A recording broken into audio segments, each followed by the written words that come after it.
పడినటువంటి మూర్తి.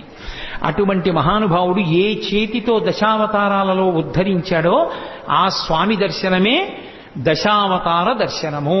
అందుకే వెంకటాచలం వెళ్ళి చక్కగా స్వామి పుష్కరిణిలో స్నానం చేసి స్వామి పుష్కరిణిలోంచి బయటికి వచ్చి ఒక్కసారి అక్కడ ఉన్నటువంటి శంకరాచార్యుల వారి పాదుకలకి నమస్కరించి అటుగా ఆదివరాహస్వామి కోవిలకి వెడుతున్నప్పుడు ఎడంచేతి పక్కన ఉన్నటువంటి పద్మంలో ఏనుగులు పద్మ కింజిల్కములను వర్షిస్తున్నటువంటి గజలక్ష్మి యొక్క దర్శనాన్ని పొంది బయటికి వెళ్లి ఆదివరాహస్వామి దేవాలయంలోకి వెళ్ళినప్పుడు స్వామి ఇలా ఉంటే ఆయన వక్షస్థలం మీద ఇలా అడ్డంగా ఉన్నటువంటి లక్ష్మి ఆయన మాట్లాడుతున్నప్పుడు ఇద్దరు గుసగుసలాడుకుంటున్నారా అన్నట్టుగా ఆయన నోటి దగ్గరికి ఆవిడ చెవి వచ్చేటట్టుగా ఉండి ఇంత చిన్ని ముఖంతో చక్కగా కస్తూరి తిలకంతో ఉండేటటువంటి అమ్మవారు ఆ ఆదివరాహస్వామి భూమిలోంచి పైకొచ్చినటువంటి మూర్తి.